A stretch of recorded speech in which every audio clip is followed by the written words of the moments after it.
Adishakti films. Madam जी आप इधर से हाँ, महिला वाली लाइन में। आए पुरुष वाले में जाओ, इधर से आओ, बाएं से अरे उनका के ऐसे पाहे जी अंदर आया बेदी संगे हमारा परसादी चढ़ा बेदी। अरे उनका के ऐसे पाहे जी अंदर आया बेदी संगे हमारा परसादी चढ़ा बेदी। हर बड़े परेशान बाड़े देखी हैरान बाड़े होला बड़ा दास न कराओ।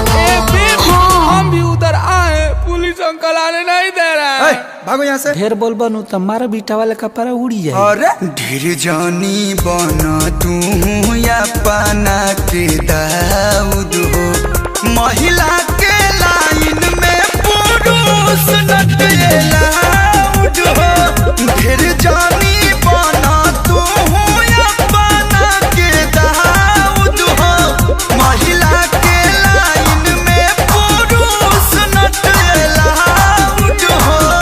दुर्गा पूजा सेवा समिति आप सबका हार्दिक अभिनंदन करता है और करता रहेगा। अतः सारे भक्तजनों से निवेदन है कि आप सब सोशल डिस्टेंसिंग का पालन करते हुए मां का दर्शन करें। जय माता दी।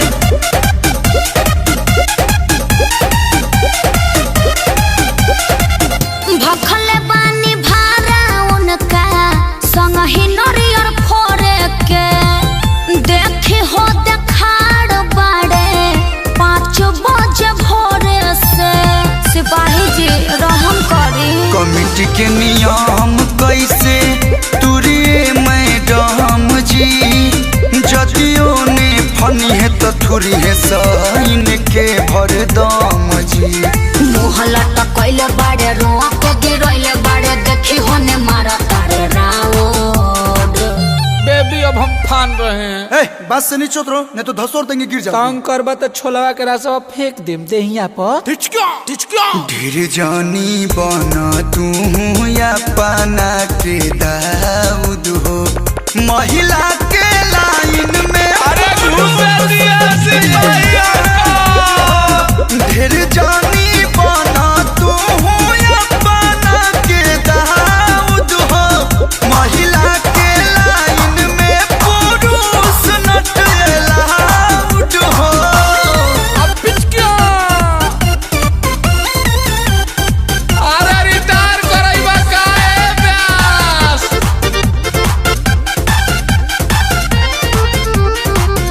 भगती में आता नाना चलेला चलान जी। डांटी इनकर काहे सुखबले बानी परान जी। अरे ये आएगा तो सभी लोग आने लगेंगे। नियम सबके एक लेखा होला, जितन रहुआ सोचत बानी बाणे न इतना भोला। कलू अखिलेश के खारिज करे केस के रवा पे बादेश के पराओ। अरे सर आप इतने बड़े हो कि क्या लफड़ा में पड़े, आने दीजिए उनको। जाने दीजिए ना अंकल। अच्छा सुनो, ओढ़नी ओढ़ के नारियल चढ़ा लो।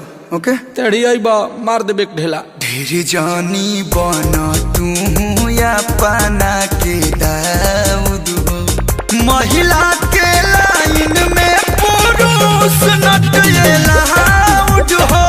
ढेर जानी बना तू अपना के दाऊद हो, महिला के लाइन में पुरुष नटलाउड हो। ओए लाइन से जाओ और दर्शन करो। आगे जान चलो।